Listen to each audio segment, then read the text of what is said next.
मैं अनुराग सिंह ठाकुर साहब ने जो उस दिन बात कही, मैं उससे कंप्लीट सहमत नहीं हूं।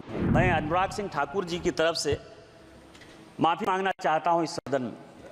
अनुराग सिंह ठाकुर जी ने जो उनके ऊपर आरोप लगाया जाति का,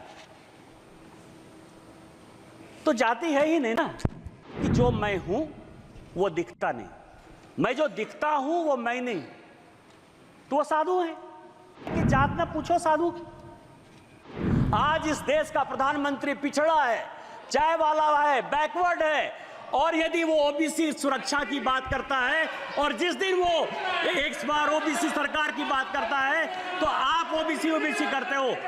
मैं अनुराग सिंह ठाकुर साहब ने जो उस दिन बात कही, मैं उससे कंप्लीट सहमत नहीं हूं। मैं अनुराग सिंह ठाकुर जी की तरफ से माफी मांगना चाहता हूं इस सदन में।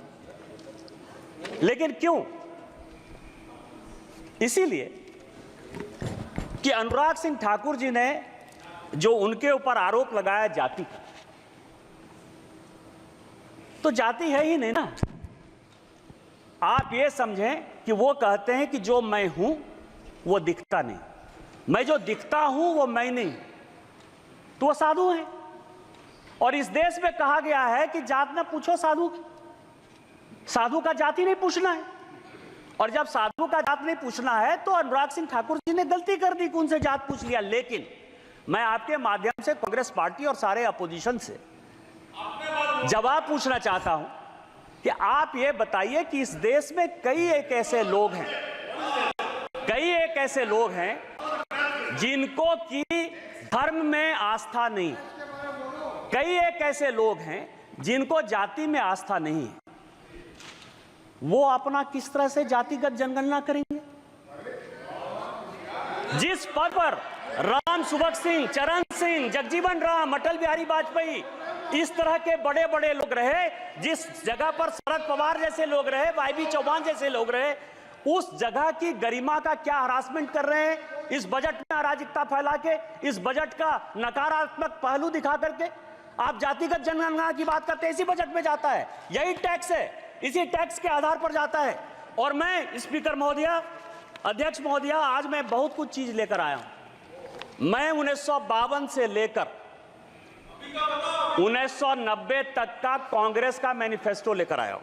आप यदि कहेंगे तो मैं लेकर दूंगा 1952, क्योंकि उस दिन जो वित्त मंत्री जी ने कहा कि नेहरू ने यह कह दिया, राजीव गांधी ने आलोक मेहता को यह इंटरव्यू दे दिया, तो ये तो इंडिविजुअल कह सकते हैं कि राजीव गांधी का वो अलग से विषय था, राजीव गांधी का पार्टी से कोई लेना देना नहीं था, या नेहरू जी का पार्टी से लेना देना नहीं था।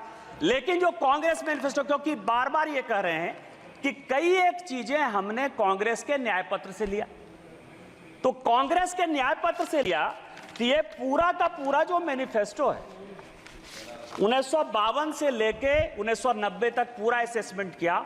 इसमें आपको आश्चर्य होगा सभापति महोदया कि पूरे के पूरे मैनिफेस्टो में 52 में, 57 में, 62 में, 69 में, 71 में, 77 में, 80 में, 84 में, 89 में और 91 में, ये सभी मैनिफेस्टो में इन्होंने कहा कि हम ओबीसी रिजर्वेशन के खिलाफ। आप ओबीसी की बात करते हो, मध्य प्रदेश में आज तक कांग्रेस ने एक ओबीसी को चीफ मिनिस्टर नहीं बनाया। उत्तर प्रदेश में कांग्रेस ने आज तक ओबीसी को चीफ मिनिस्टर नहीं बनाया। बिहार में दरोगा राय जी को छोड़कर किसी एक को ओबीसी चीफ मिनिस्टर नहीं बनाया। और जब जब ओबीसी की बात आई, यदि दरोगा राय ने रिजर्वेशन दिया तो उसको आपने अलग किया। 77 में जब चरण सिंह रिजर्वेशन देना चाहते थे, आपने उसकी सरकार गिरा दी। आपने 89 में बीपी सिंह की सरकार गिरा के चंद्रशेखर का आपने सरकार बना दिया। और जब गुजराल साहब ओबीसी जनगणना कराना चाहते थे तो आपने 97 में उसकी सरकार करा दी।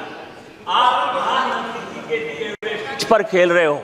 आज इस देश का प्रधानमंत्री पिछड़ा है, चाय वाला है, बैकवर्ड है, और यदि वो ओबीसी सुरक्षा की बात करता है और जिस दिन वो एक बार ओबीसी सरकार की बात करता है तो आप ओबीसी करते हो।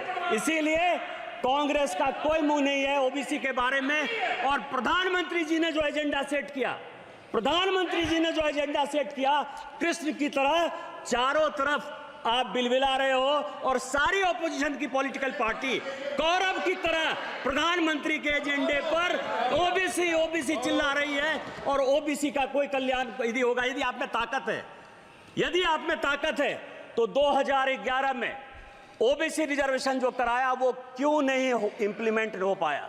यदि आप में ताकत है तो कर्नाटक में आपकी सरकार है, पिछले 2 साल से सरकार है, वहां सोशियो इकोनॉमिक रिजर्वेशन हो गया है, उसको क्यों इंप्लीमेंट करवाया?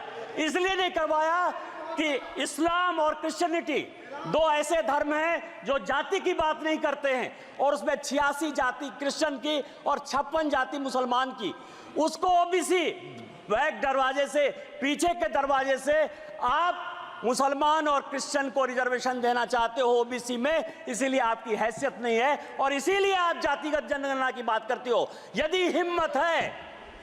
हिम्मत है कांग्रेस को, राहुल गांधी को, तो कर्नाटक में वो ओबीसी रिजर्वेशन करके दिखाए तो मैं मानूं कि इस हाउस में जो आप बात करते हो उस हाउस की बात करते हो।